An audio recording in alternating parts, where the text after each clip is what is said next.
My name is Dave Koss. I grew up in Orange Park, Florida, which is just south of Jacksonville. My dad was a naval aviator, flew in Vietnam. Since I was a kid, all I wanted to do was fly. So I was very fortunate that after graduating high school, I was selected to go to the Naval Academy Prep School, and then went to the Naval Academy and was again fortunate to select aviation out of the Naval Academy. So I went to Pensacola for flight school, and then Meridian, Mississippi, and then El Toro, California to learn to fly the F-18. And then from there spent time on both coasts. The East Coast F-18 master jet base is in Virginia Beach, Virginia. So I spent a couple tours there, and also spent a couple tours out on the West Coast. Naval Air Station Lemoore is where the West Coast Super Hornet base is now, and again, the master jet base of the West Coast. And in between there, had the opportunity to spend time over Iraq, spend time over Afghanistan, went to Top Gun to become Top Gun training certified, was a commanding officer and flight lead for the Blue Angels. When my buddy Pawan first showed me the simulator, I was a little nervous because it was so realistic that I couldn't believe that this stuff was unclassified.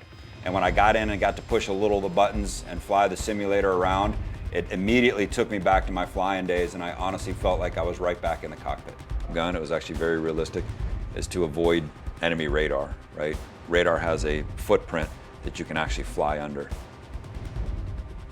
The Pushstart team has even elevated it to the next level, making the cockpit ergonomically correct, making all the buttonology work.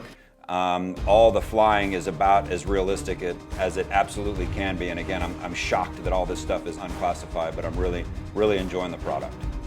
Being very true to life, this simulator has an air-to-air push tile and an air-to-ground push tile. And what that does is once you select that, it puts you in that master mode, meaning in an air-to-air master mode, all your senses are optimized toward fighting another aircraft.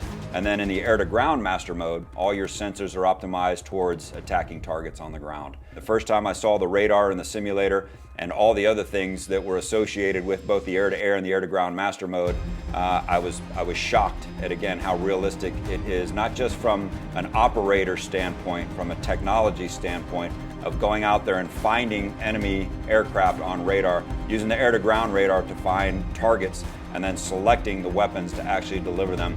Again, brought me back, and I could tell stories all day. But one of the things about flying is, I don't want to use the word limited by, but just having a screen in front of you is a smaller field of view than as a pilot you need. For example, last night I was flying against a MiG-21, and he came by me, and my first instinct would have been to turn and look over my shoulder and never lose sight of that aircraft, because as soon as you lose sight of the guy that you're dogfighting, you've lost the fight, because he now can take advantage of that, cut angles, and shoot you down, which is the ultimate goal of a dogfight. So that's why I'm a big fan of the VR, because now that aircraft comes at you and you can turn your head and look, you can look to the left, you can look to the right, you can look down, and no kidding, see where that aircraft is. So I think the immersiveness and the complete visibility that VR provides is what makes this game next level.